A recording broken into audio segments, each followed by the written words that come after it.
ancien désir d'une illustre échange d'actions. On est tous devenus traders en 2020.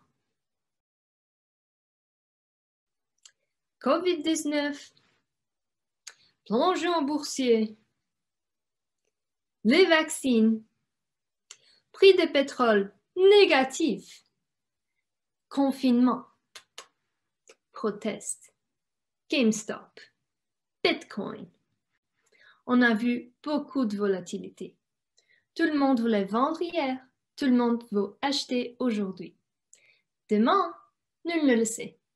Par contre, comme les gens de Wall Street Bets le savent bien, on peut avoir un impact sur le marché même quand on est petit, si nous agissons ensemble. Cet impact, normalement, va contre nous. Lorsque nous achetons beaucoup d'actions, nous révélons notre intention d'acheter, ce qui fait que le marché nous vend à prix plus élevé. Alors, imaginez que nous ne sommes pas petits, que nous sommes grands, comme les fonds de pension ou les banques d'investissement, et nous échangeons des gros volumes. Et à chaque fois que nous voulons vendre une action de BNP Paribas ou de Air France, nous avons un effet substantiel dans les prix. L'objectif de ma thèse, c'est de mieux modeler le problème des actions d'ordre dans les marchés pour réduire cet impact. Je fais cela à travers de 3 démarches. 1. Employer des réseaux de neurones artificiels pour résoudre un problème d'optimisation stochastique qui aide le trader à exécuter des ordres dans les marchés. 2. Améliorer les modèles en testant la présence du mouvement brownien dans l'inventaire de l'agent. 3. Fournir des limites théoriques pour restreindre le risque lié à l'utilisation des réseaux de neurones et accroître l'acceptation de la méthode par les régulateurs et les secteurs à risque. Les 3 idées réunies nous permettent d'avoir moins d'impact sur le marché, de réduire la volatilité et de permettre une meilleure gestion des risques. À la fois, une meilleure exécution d'ordre est salutaire pour les traders ainsi que les autres participants et pour tous les marchés boursiers. Si vous êtes intéressé par ma thèse, veuillez trouver le premier article dans le lien ci-dessous. À bientôt!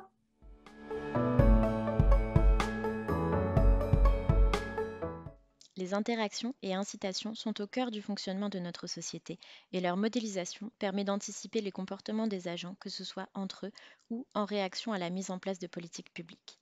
Une parfaite illustration de ces notions et de la nécessité de les modéliser nous est offerte par la situation épidémique actuelle.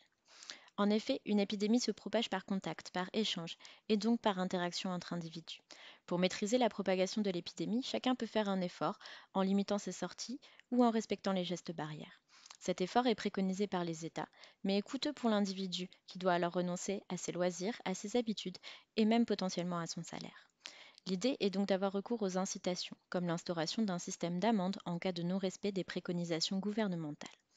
Cet exemple soulève alors 2 questions principales, outre la modélisation de l'épidémie elle-même. Comment modéliser le comportement des individus ainsi que leurs interactions face à une épidémie et comment les inciter de manière optimale à respecter les mesures barrières. L'objectif de ma thèse est justement de répondre à ce type d'interrogation dans diverses situations. D'un point de vue mathématique, le comportement des agents dans un environnement incertain peut être modélisé comme un problème de contrôle stochastique. Leurs interactions nous amènent ensuite à considérer des équilibres, dits de Nash. Enfin, la recherche d'incitation optimale nous entraîne vers les équilibres de Stackelberg et plus précisément la théorie des contrats.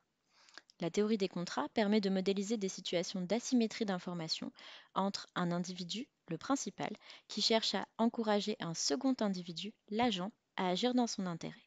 Pour encourager l'agent, le principal lui propose un contrat, généralement une rémunération, payée à la fin d'une période donnée. Le but du principal est de déterminer le contrat optimal, à savoir un contrat qui maximise son utilité et qui est accepté par l'agent. En présence d'aléas moraux, le principal n'est pas parfaitement informé des actions de l'agent, mais observe ses résultats représentés en temps continu par un processus stochastique. Cette thèse est essentiellement basée sur deux extensions récentes de la théorie des contrats en temps continu. La première permet notamment de traiter le cas où l'agent contrôle non seulement le drift, mais surtout la volatilité du processus stochastique représentant son résultat. La deuxième permet de considérer que le principal peut établir une relation contractuelle avec plusieurs agents interagissant entre eux. Grâce à ces deux extensions, il est possible de modéliser et d'étudier une large variété de situations. Un domaine d'application concerne la gestion de la demande en électricité, qui constitue un des leviers importants pour agir en faveur de la transition énergétique. Dans ce cadre, un fournisseur d'électricité peut proposer un contrat à ses clients de manière à les inciter à réduire, mais aussi lisser leur consommation pendant la durée du contrat. Grâce à ces incitations, il est possible de limiter à la fois le risque de coupure généralisée en approvisionnement d'électricité, mais aussi les effets néfastes sur le climat des pics de production.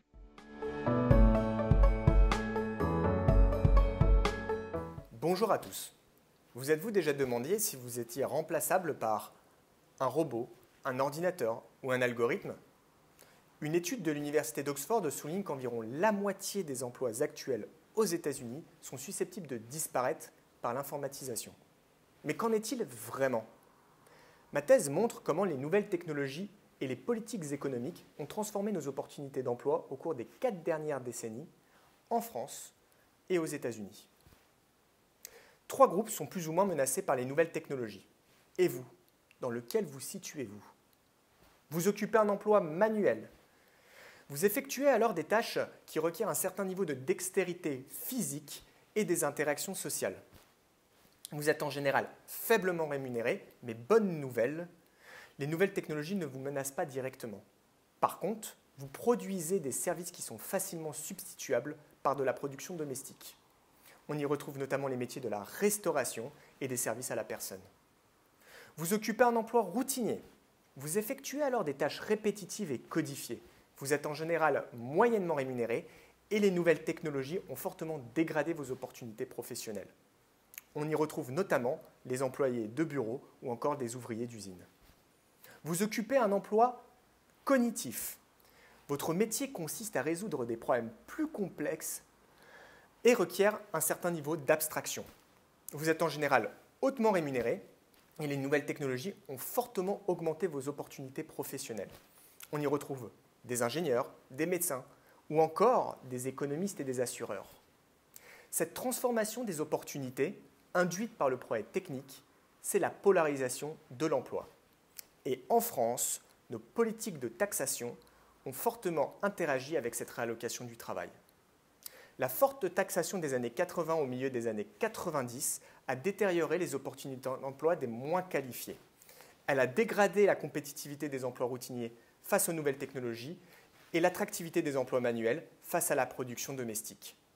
Au contraire, à partir du milieu des années 90, les gouvernements successifs ont réduit la taxation du travail peu qualifié. Si ces politiques publiques n'avaient pas été mises en place, mes estimations montrent que les pertes d'emplois peu qualifiés liées au progrès technique auraient dû doubler. Ces politiques ont revalorisé les emplois routiniers face aux nouvelles technologies et les emplois manuels face à la production domestique.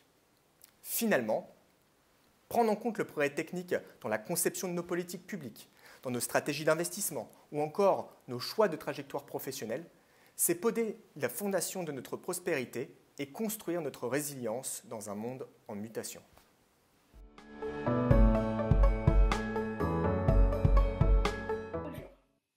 Pour chauffer nos logements, profiter de la climatisation ou encore prendre une douche chaude après une journée de travail, nous utilisons de l'énergie. Certaines sources d'énergie peuvent être plus ou moins polluantes et certains logements plus ou moins capables de la conserver. En Europe, le bâtiment est un grand consommateur d'énergie et un grand émetteur de gaz à effet de serre. Et cela est dû en partie à la qualité du bâti. Ainsi, la rénovation énergétique des logements est devenue un sujet incontournable dans la lutte contre les changements climatiques, nécessitant à la fois des investissements importants, une connaissance du marché, mais surtout une grande motivation pour s'engager dans des travaux souvent complexes. Dans ma thèse, je m'intéresse aux contraintes et aux facteurs qui rendent plus probable la transformation énergétique du parc de logement.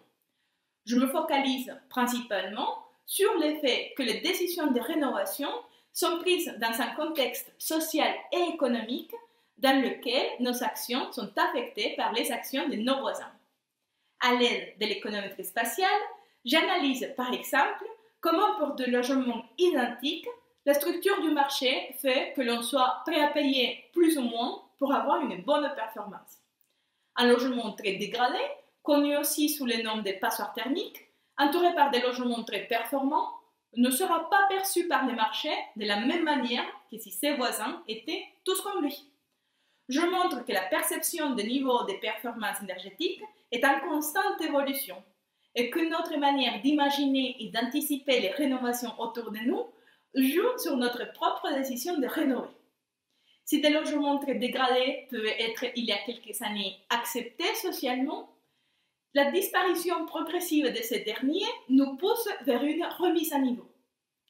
Aussi, pour savoir ce qui pourrait expliquer les investissements en rénovation profonde ou lourde au sein des copropriétés, je m'intéresse à la façon dont les différents acteurs impliqués dans les processus de rénovation interagissent.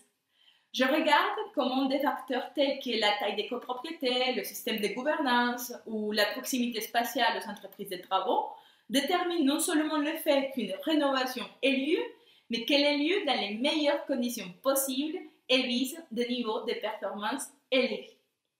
Avec ma thèse, j'aimerais contribuer à la meilleure compréhension des leviers d'action cachés au sein de nos interactions sociales, pouvant déclencher des comportements pro-environnementaux. Cela pourrait contribuer à la réduction des émissions de gaz à effet de serre, tout en améliorant nos conditions individuelles et collectives de vie, de santé et de confort.